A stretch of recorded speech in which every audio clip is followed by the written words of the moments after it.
कौन मना कर रहा? आपके ऊपर निर्भर करता है। जियो, बहुत कीमती शरीर मिला है, ये शरीर वापिस नहीं मिलने वाला। मेरी जीजियों, मेरे जीजाओं और मां दंतेश्वरी के धाम में रहने वाली मेरी आद्य शक्तियों और यहाँ पर विराजमान सभी मेरी बेटियों, बेटाओं, मेरी माताओं, मेरे बुजुर्ग, माता पिता तुल्य आप सब विराजमान। बहुत कीमती शरीर।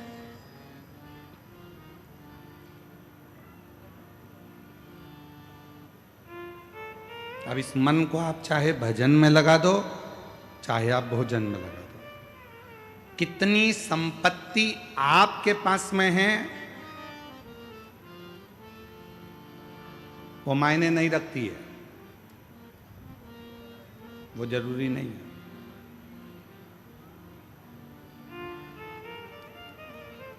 कितना पैसा तुम्हारे पास बढ़ गया वो मायने नहीं रखाता। आपके पास में कितनी प्रतिष्ठा है, कितनी इज्जत है, कितना वैभव है, कितना धन है, कितनी संपत्ति है, कितनी जमीन है, कितने तुम्हारे पास में वैभव है, कितनी गाड़ियां हैं, कितना धन है, कितनी संपत्ति है, वो मायने नहीं रखाता है। शिव महापुराण की कथा कहती है सबसे ज्यादा मायना रखाता है संपत्ति हो चाहे ना हो, गाड़ी हो चाहे ना हो, वैभव हो चाहे ना हो, चाहे तुम्हारे पास में जमीन हो चाहे ना हो, पर जिस जगह पर रह रहे हो और जिस अवस्था में रह रहे हो तुम्हारे चेहरे पर स्माइल होना जरूरी है। बाकी के कुछ है कि नहीं है उससे मतलब कोई मतलब।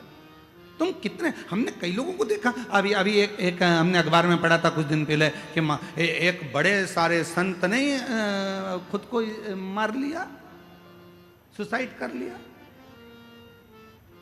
क्यों? कारण क्या है? वैभव है, धन है, दौलत है, संपत्ति है, सत्ता है, सब कुछ है, पर व्यक्ति अंदर से खुश नहीं है।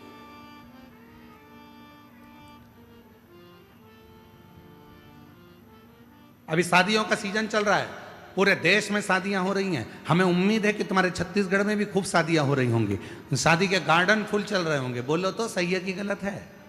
अरे जम के तो बोलो। खूब जोरदार माल निपटा रहे हो गए अभी तो तुम, गुलाब जामुन, गाजर का हलवा और खूब जोरदार ने अच्छे अच्छे आइटम, खूब जोरदार ठेहुआ, टीका, सब बढ़िया बढ़िया खा रहे होगे। पानी पतासा, छम्मक, लड्डू सब निपटा रहे होगे। शादियों का सीजन चल रहा है। लड़की को विदा करते हैं तो बेचारे दूल्हे से बार बार आकर कहते हैं हमारी बेटी को खुश रखना, हमारी बेटी को खुश रखना, हमारी बेटी को खुश रखना। फिर बच्चा भी हो जाए तो लोग कहने लगते हैं बेटी और बच्चे को खुश रखना, बेटी को खुश रखना। पूरे शादी में एक ऐसा नहीं मिला जो दूल्हे से जाकर कह दे भैया अब तुम्हारी शादी हो रही है, थोड़े खुश रह लेना, थोड़े से खुश रह, तुम्हारी शादी हो रही है, अब तुम्हारे चेहरे पर खुशी होना चाहिए। क्यों? पत्नी को जब खुश रख सकते हो जब तुम खुश रहोगे, बच्चों को तब खुश रख सकते हो जब तुम खुश रहोगे, और माता पिता को जब खुश रख सकते हो जब तुम खुश होगे। मालूम पड़े खुद का मुंह भगोने जैसा हो गया शादी के बाद, ऐसे हो गए जैसे बिना मांजा हुआ तवा। कितना ही मांज लो उसको हमेशा काला की काला ही रहता है। उसी तरह कितना भी शादी के बाद व्यक्ति को हंसाने का प्रयास कर लो, कितनी भी खुशी मिल जाए, पर वो बेचारा ऐसा रहता है जैसे। खुश रहो, मस्त जिंदगी जियो, दोबारा नहीं मिलना है। बड़ी मुश्किल से शिव महापुराण की कथा चलकर दंतेवाड़ा में आई है, बड़ी मुश्किल से चलकर मां दंतेश्वरी की कृपा से ये शिव महापुराण की कथा यहां तक पहुंची है। दोबारा नहीं होना है। मां दंतेश्वरी की कृपा से मिली है तो उसको स्वीकार कर कर अपनी जिंदगी को सार्थक बना लो। ये जीवन फिर नहीं मिलना है, मिल गया, बड़ी मुश्किल से प्राप्त हुआ है, इसको अच्छे से जियो, अच्छे से जियो। और गुरु करते क्या है? गुरु अपने जीवन में बस एक ही चीज सिखाते हैं, एक ही चीज, मिलते ना। जो सतगुरु हमको, अगर इस संसार में अगर गुरु ना मिलते तो हम कैसे जान पाते। जब तक मिलो न तुम जीवन में, शांति कहाँ मिल सकती मन में।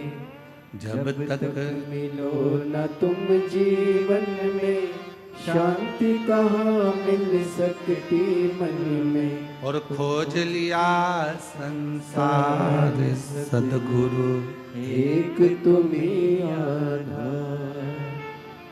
खोज पिया संसार सतगुरु, एक तुम्ही आधार।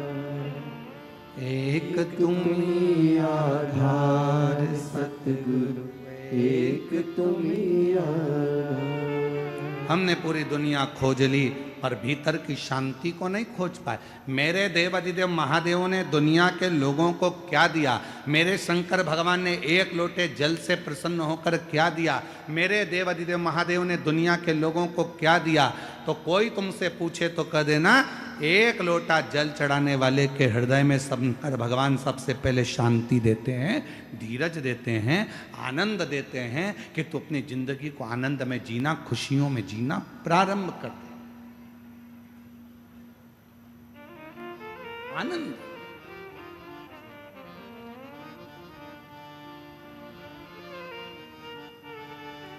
क्या मिला? अगर कोई आपसे पूछे कि शिव पुराण की कथा में गए थे, आज पहले दिन की कथा थी, तुम लोग गए थे कथा में, क्या मिला? खूब आनंद मिला जी, खूब आनंद। और हमने सुना है कि बाबा सुनता है। हाँ, हमने भी सुना है सुनता है, पर 7 दिन की कथा में जब हम बैठेंगे, श्रवण करेंगे, झोली पसार कर जब बाबा से अपने दिल की बात कहेंगे, तो मैंने सुना है 3 महीने में पूर्ण कर देता है, वो झोली जरूर भर देता है, वो भरेगा जरूर, उसका इंतजार करेगा। जब आनंद की अनुभूति होगी, हमें भीतर से आनंद ही ना आवे तो हम काय की जिंदगी जी रहा।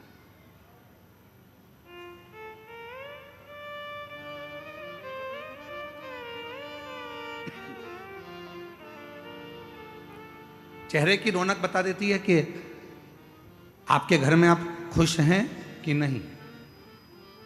आपके घर का भोजन बता देता है कि आपके घर में प्रसन्नता कितनी है। आपके घर के बोलने का तरीका बता देता है कि आपके घर में आनंद कितना है, प्रसन्नता कितनी, आनंद कितना है, खुशी कितनी है, ये बता देता है। महाराज,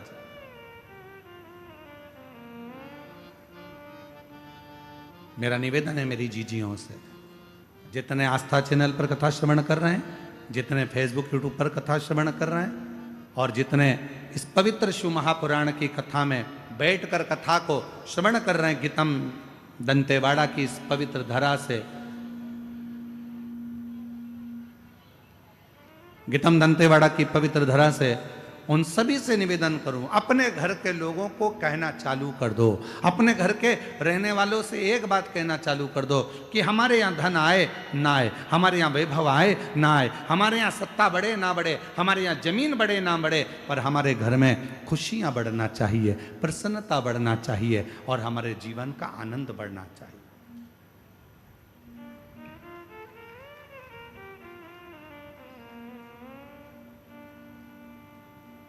हमारे जीवन का एक आनंद बढ़े, और वो आनंद हमें परमात्मा के करीब में लेकर जाए। फिर निवेदन है, कितनी संपत्ति बढ़ रही है ना बढ़ रही उससे मतलब नहीं, तुम्हारे चेहरे पर खुशी बढ़ रही कि नहीं बढ़ रही, प्रसन्नता बढ़ रही कि नहीं बढ़ रही, वो जरूर।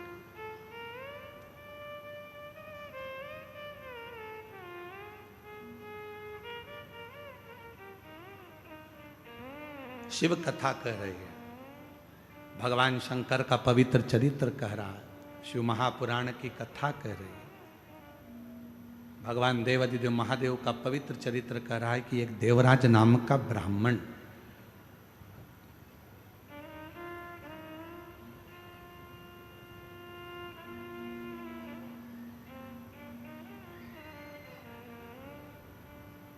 और वो देवराज नाम का ब्राह्मण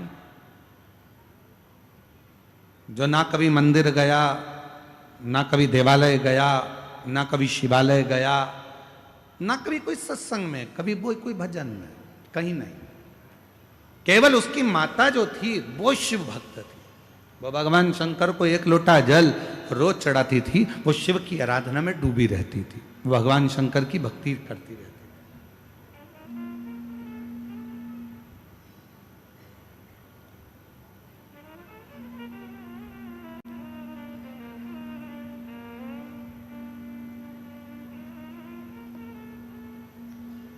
भगवान देवादिदेव महादेव की आराधना में वो लगी रहती थी। देवराज नामक का ब्राह्मण, जिसका परिवार अच्छा था, घर में सब कुछ था, पत्नी भी अच्छी थी, बच्चे भी अच्छे थे, सारा परिवार ठीक था, बस एक काम गलत कर बैठा, एक पर स्त्री के संपर्क में आ गया।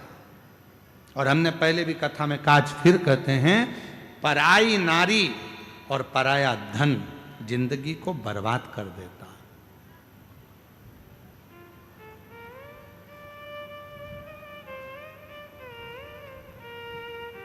घर में धर्म पत्नी है, उसका सम्मान करो, इज्जत करो, अच्छी वाणी में उसको आदर के वचन बोलो।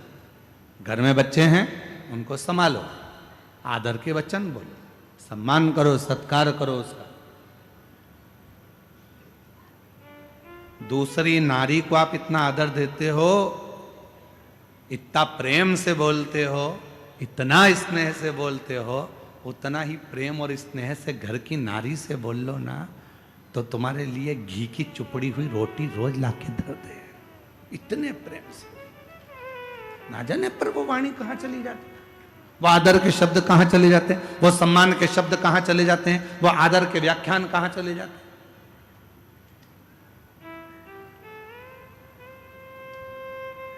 सीखो, मेरे देवादिदेव महादेव से सीखो, मेरे शंकर भगवान से सीखो।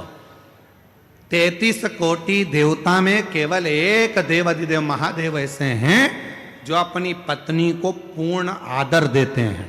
भगवान नारायण लक्ष्मी जी को अपने चरणों के पास रखते हैं।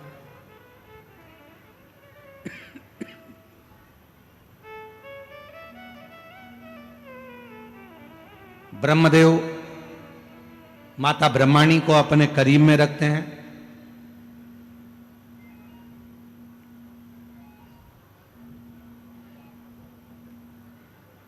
ब्रह्मदेव माता ब्रह्माणी को अपने करीब में रखते हैं। इंद्रदेव इंद्राणी को अपने करीब में रखते हैं। भगवान नारायण माता लक्ष्मी को अपने चरणों में रखते हैं। पर देवादिदेव महादेव भगवान शंकर, अगर जमीन पर भगवान शिव बैठे हैं, भगवान शंकर का शिवलिंग अगर भूमि पर है, तो मेरे देवादिदेव महादेव माता पार्वती को ऊंचे स्थान पर रखते हैं कि तू मुझसे ऊंची बैठना, मैं तो जहां हूं वो ठीक है। एक नारी का आदर क्या हो सकता है, एक नारी का सम्मान क्या हो सकता है, एक नारी का सत्कार कैसा होना चाहिए, एक नारी का आदर कैसा होना चाहिए, एक नारी का आदर सम्मान सत्कार कैसा होना चाहिए, ये देवादिदेव महादेव बताते हैं, ये भगवान शंकर बताते। आदर कैसा। लोग कहते हैं कि सबसे ज्यादा प्रेम इन देवता ने करा, कोई कहता है कि भगवान ने इन देवता ने प्रेम करा, कोई कहते हैं उन देवता ने प्रेम करा। पर कभी कभी अंदाजा लगाकर बैठिएगा, शिव जैसा प्रेम कोई नहीं कर सकता, शंकर जी जैसा प्रेम कोई नहीं कर सकता, भगवान शंकर जैसा स्नेह नहीं कर सकता। कौन देवता होगा जिनकी धर्म पत्नी अपने प्राणों को त्याग दी और माता सती को कंधे पर रखकर, माता सती को कंधे पर धारण कर कर भगवान शंकर ने तांडव मचाना, भगवान शिव ने तांडव मचाना प्रारंभ करा। कौन देव हो जो शव है सती, शव को कंधे पर लेकर भगवान देवादिदेव महादेव ने तांडव रच दिया। इतना प्रेम, इतना प्रेम। ब्रह्मा जी ने कह दिया है भगवान देवादिदेव महादेव से, सुनो भोलेनाथ, तुम्हारी धर्म पत्नी सती के शरीर के टुकड़े हो गए हैं और ये 52 शक्तिपीठों का निर्माण हो गया है।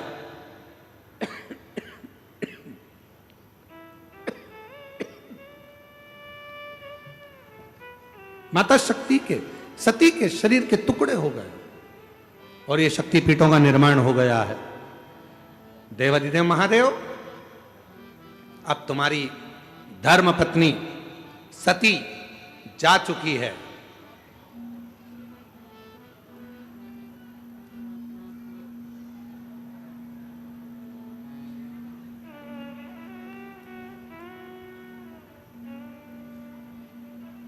अब माता सती जा चुकी है।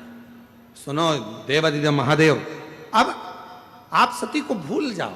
शंकर भगवान ने कहा मैं अपनी धर्म पत्नी सती को भूल नहीं सकता। मैं अपनी धर्म पत्नी सती को नहीं भूल सकता, और उसको तो मैं याद रखूंगा। और उसको हर पल याद रखने के लिए शायद दुनिया में कोई एक ऐसा देवाधिदेव महादेव जैसा दुनिया में कोई नहीं हो सकता जिन्होंने माता सती के भस्म की राख को, भस्म को अपने शरीर पर लपेट लिया और कह दिया मैं अपनी धर्म पत्नी सती को कभी नहीं भुला पाऊंगा। और जब भी संसार के लोग मेरे करीब में आएंगे तो उनको मेरी भस्म लगी दिखेगी। दुनिया समझेगी कि सती चली गई है, पर नहीं, शिव जहाँ है और उनके तन पर यदि भस्म है, उनके तन पर यदि भस्म रमी हुई है, तो वो ज्ञात कर लें कि शिव सती दूर नहीं, शिव और शक्ति एक हैं। जहाँ शिव है वहाँ शक्ति है, और जहाँ शक्ति है वहाँ शिव है। इन दोनों में कोई भेद नहीं होगा। दुनिया के लोग कहते हैं 52 शक्तिपीठ हैं, 51 शक्तिपीठ हैं, इतनी शक्तिपीठ हैं, यहाँ शक्तिपीठ पर ये देवी विराजमान है, पर कोई नहीं कहता कि उस शक्तिपीठ पर शिव भी विराजमान है। जहाँ माता आद्य शक्ति माता सती का दंत गिरा, जहाँ माता सती का हृदय गिरा, जहाँ माता सती के नयन गिरे, जहाँ माता सती का हाथ गिरा, जहाँ माता सती का कोई भी अंग कर्ण गिरा, जहाँ माता सती का अंग भाग गिरा है, वो केवल माता सती का स्थान नहीं था। उसको संभालने के लिए स्वयं देवाधिदेव महादेव उस सती माता के लिए उस स्थान पर विराजमान हुए, इसलिए उसको शक्तिपीठ कहा जाता है।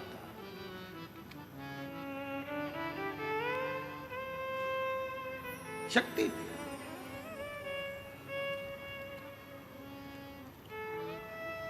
और क्यों नहीं आए मां? जब आप हृदय से पुकारते हो, मां आद्यशक्ति, मां भवानी, मां दुर्गा केवल अकेली नहीं आती। लोग कहते हैं नवरात्रि में 9 दिन तक माता की जोत लगाओ, देवी जी की जोत जल रही है। लोग कहते हैं कि नवरात्रि में माता जी की जोत लगाओ, केवल ज्योति जल रही है। ना ना, हम माता के मंदिर में, हम अपने घर के अंदर देवी की जोत क्यों जलाते हैं? उसका कारण एक होता है कि माता तो मूर्ति के रूप में विराजमान है, माता तो जवारे के रूप में विराजमान है, माता तो स्वरूप के रूप में विराजमान है, माता तो फोटो के रूप में विराजमान है। पर जोत जगाने का मतलब यह होता है कि जो ज्योति है वो शंकर का प्रतिबिंब स्वरूप है, और मां के सामने जब ज्योत जलाई जाती है तो शिव और शक्ति उसी स्थान पर आकर विराजमान हो जाते हैं, जिसको ज्योतिर्लिंग का प्रतिबिंब स्वरूप भी कहा जाता है। शिव और शक्ति दोनों विराजमान, दोनों।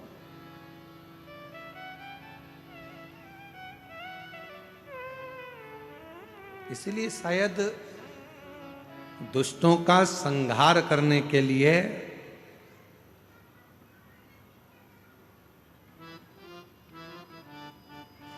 मां प्रकट जरूर। लोग कहते हैं कि अकेली है, नहीं, अकेली नहीं। एक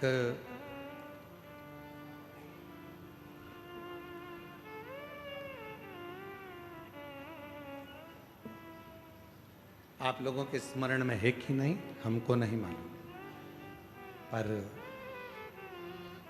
2 माता ऐसी है, 2 जगत जननी ऐसी है कि दुनिया का कोई भी व्यक्ति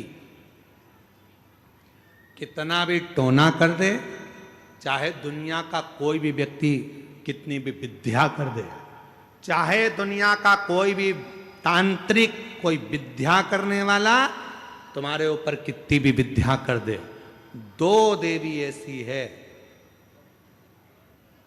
जो उस टोना को, उस विद्या को पलट देती है।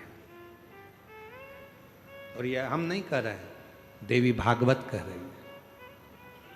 देवी भागवत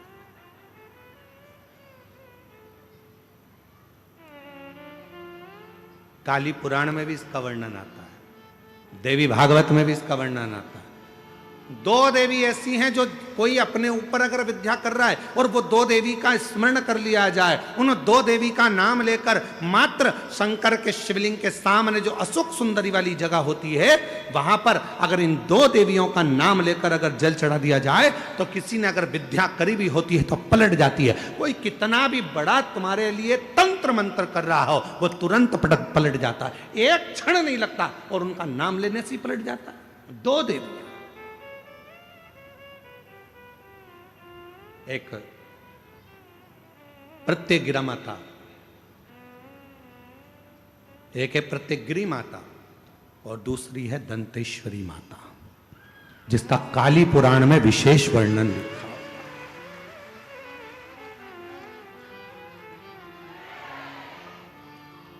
जिसका देवी भागवत में वर्णन आता है। और महाराज प्रत्यगिरी माता का वर्णन स्वयं यहां तक, प्रत्यगिरा माता का वर्णन यहां तक अथर्व वेद में भी प्रत्यगिरी माता का वर्णन और दंतेश्वरी माता का स्मरण यहां तक अथर्व वेद में भी वर्णित किया गया प्रत्यगिरी माता का। काली पुराण में तो है, देवी भागवत में भी है। ये जो दो देवियां हैं, एक प्रत्यगिरी माता और दूसरी, जम के बोलो,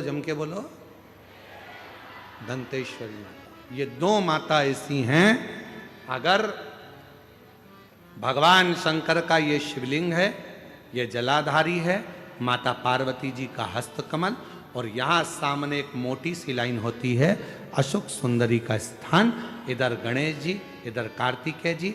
जब हम दक्षिण में खड़े होकर, उत्तर में मुख कर कर, यहां खड़े होकर जब हम शिवलिंग पर जल चढ़ाते हैं और अपने जल के पात्र को थोड़ा सा आगे बढ़ाकर हम इस स्थान पर, अशोक सुंदरी के स्थान पर, इस यहां खड़े होकर जल चढ़ाते समय इस स्थान पर अपने पानी के लोटे को आगे बढ़ाते हैं और जल को यहां गिराते हैं। प्रत्यगिरी माता का नाम लेकर या मां दंतेश्वरी का नाम लेकर जब हम चढ़ाते हैं, आज दिन भर में अगर कोई ने भी हमारे ऊपर विद्या करी होती है, वो 2 मिनट के अंदर वो कटकर गिर जाती है और कोई असर नहीं हो पाता। दो मां, एक मां दंतेश्वरी, एक प्रत्यगिरी। कौन है ये प्रत्यगिरी माता? तो शिव महापुराण में बड़ा सुंदर वर्णन आया कि जब हिरण्यकशिपु ने बहुत तप करा, बहुत तप,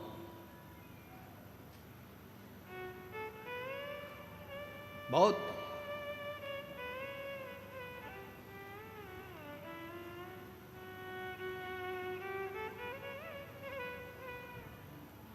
मेरा निवेदन है आस्था चैनल वालों से, कथा लाइव चल रही है, उनसे हम निवेदन करेंगे कि आपके पास में दंतेश्वरी माता का फोटो हो तो आस्था चैनल वाले अवश्य दिखाते रहें बीच बीच में जहाँ कथा चल रही है। और प्रत्यगिरी माता का अगर फोटो हो तो सिंह का मुंह होगा माँ का, स्त्री का शरीर होगा माँ का, और बड़े बड़े दंत होंगे उनके, प्रत्यगिरी माता के। अगर वो भी चित्र हो तो अवश्य जहाँ कथा चल रही है तो लोगों को मालूम पड़े कि प्रत्यगिरी माता कौन सी है, दंतेश्वरी माता कौन सी है, उनका स्वरूप का दर्शन अवश्य करें।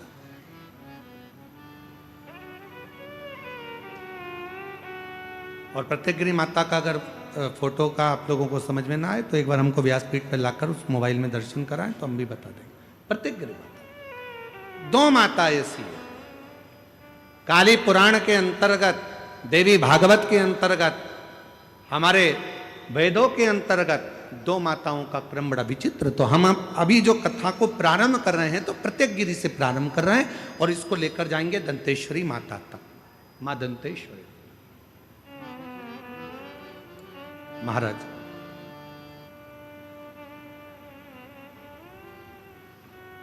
हिरण्यकशिपु ने तप किया, वर मांगा भगवान से, वर प्राप्त किया। ना नीचे मरूं, ना ऊपर मरूं, ना अंदर मरूं, ना बाहर मरूं, ना अस्त्र से मरूं, ना शस्त्र से मरूं। एक तक की देर बांधता था, मोबाइल पे निकाल लीजिए।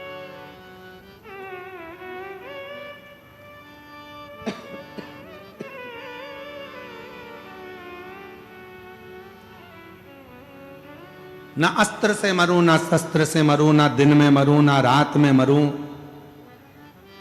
ना नर से मरूं, ना पशु से मरूं,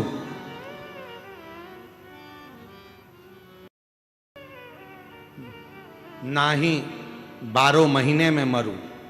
ये हिरण्यकशिपु ने वर मांगा, वर दिया तथास्तु, ठीक है। और वो वर मिल गया। हिरण्यकशिपु बड़े बहुत प्रबल हो गए। ऐसा वर प्राप्त हो गया कि अब मेरे प्राण नहीं छूटेंगे। ऐसा वर मिल गया मुझको कि अब मैं मरूंगा नहीं। खूब खूब उत्पात हिरण्यकशिपु ने मचाया। घर आया तो पता चला कि मेरी धर्म पत्नी के गर्भ से एक बेटे ने जन्म लिया है जिसका नाम प्रहलाद है, जिसका नाम प्रहलाद का जन्म। हाँ, और वो भी देवऋषि नारद के घर में कुटिया में हुआ है प्रहलाद।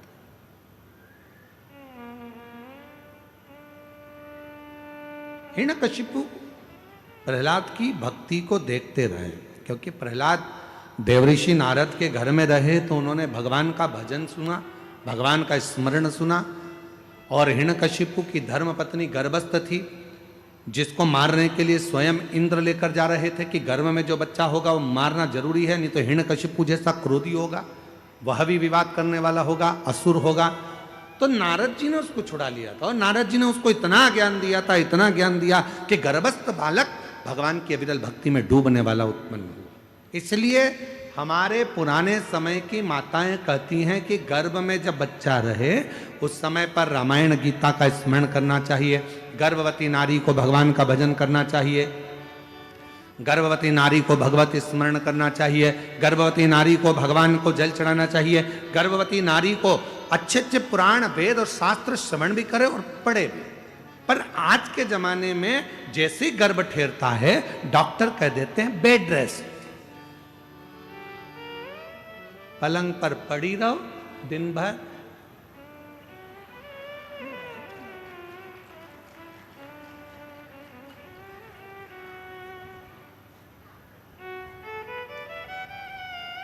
कितनी गर्भवती माताएं हैं? ईमानदारी से बोलना, तुम्हारे मोहल्ले में भी कई गर्भवती माताएं होंगी। कितनी हैं जो रामायण पढ़ती हैं, कितनी हैं जो गीता पढ़ती हैं, कितनी हैं जो शिव पुराण पढ़ती हैं, कितनी हैं जो भागवत पढ़ती हैं? बहुत ना के बराबर कोई माताएं होंगी जो गर्भावस्था में भगवान का भजन करती होंगी, गीता रामायण पढ़ती होंगी। बेड रेस्ट का बोल दिया जाए तो माताएं अपना मोबाइल लेकर दिन भर, मम्मी उठ नहीं सकती क्योंकि डॉक्टर ने बेड रेस्ट बोला है, तो मम्मी भी बेचारी क्या बोले, सास तो हमेशा बुरी होती है बेचारी, बोल के भी बुरी होना। तो इससे अच्छा है बेटा जैसा डॉक्टर ने बोला वैसा कर ले। पर हमारे डॉक्टर तो पूर्व समय में कहते थे बेटा खूब काम करो। जैसे एक विदेश में एक संत घूमने गए तो वहाँ उन्होंने देखा 2 तरह का हॉस्पिटल था। इधर लिखा था कि ऑपरेशन से बच्चे होते हैं और इधर लिखा था नॉर्मल डिलीवरी होती है। अब डॉक्टर को, संत को लगा बताओ गजब का हॉस्पिटल है।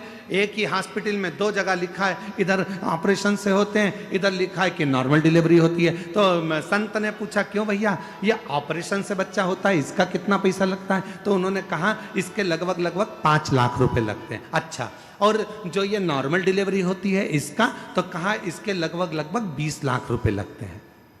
नॉर्मल डिलीवरी के 20, ऑपरेशन से 5, ऐसा क्या है? तो कहे चलो अंदर चलकर दिखाते हैं। तो ऑपरेशन वाले का उन्होंने थिएटर दिखाया, जो भी ऑपरेशन रूम था, इसमें बच्चे को माता के ऑपरेशन कर देते हैं और बच्चे को बाहर निकाल देते हैं। और इसमें एक छोटा सा जमीन दी है अपनी सब्जी बनाओ, अपनी सब्जी वो गेहूं है, खूब चक्की चलाओ और चक्की चलाकर बढ़िया आटा बनाओ, अपनी रोटी खुद बनाओ, अच्छे से झाड़ू लगाओ, पोछा लगाओ, अपने घर को साफ रखो और अपने आप तुम्हारा बच्चा हो जाएगा।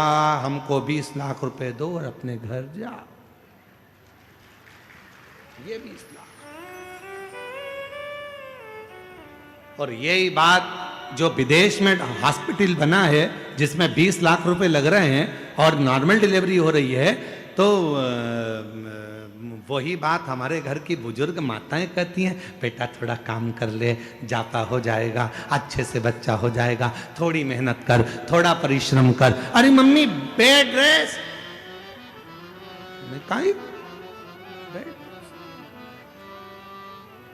तो माँ ने कहा अच्छा ठीक है बेड रेस्ट ले, तो थोड़ी रामायण पढ़ ले। मम्मी रामायण मम्मी गीता पढ़ ले, नहीं। और मालूम पड़ा वो केवल सीरियल देखती रही। ऐसा कोई सीरियल नहीं बना जिस सीरियल में कहीं का रोता नहीं मिला। तुम पूरे एक एक नाटक निकाल के देख लो, कहीं की ना कहीं की 24 घंटे रोती मिले। पूरे नाटक कहीं की ना कहीं की रोती मिलेगी। कहीं सास रोएगी, कहीं बहू रोएगी, कहीं ये रोएगा, कहीं वो रोएगा। पूरे नाटक में दर्द भरे सीन ही दिखते हैं। इसलिए औलाद भी जो पैदा होती है आज के जमाने में की, वो भी नाटक कंपनी पैदा होती है। नाटक गोदी में रखोगे तो चुप, गोदी से नीचे उतारोगे तो पे पे करे। इतने में तो सास भी चिल्ला के कह दे, हमारी भी 4-4 औलाद थी री बहू, खिला देते, पिला देते, पटक देते, खेलते रहते, पर तेरी औलाद धाई भगवान जाने ना जाने कहां से आई।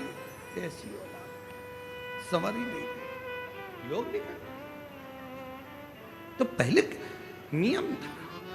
अब हिरण्यकशिपु की धर्मपत्नी को लेकर चले गए देव ऋषि नारद, और उन्होंने जो उपदेश दिया हिरण्यकशिपु की पत्नी को समझाना प्रारंभ किया, ज्ञान उपदेश देना प्रारंभ करे और भगवान के भजन गाना जो प्रारंभ करे, तो गर्भ में जो बालक था जन्म लेते ही उसने आह्लाद किया, भगवान के नाम का वर्णन किया, तो उसका नाम प्रहलाद हो गया।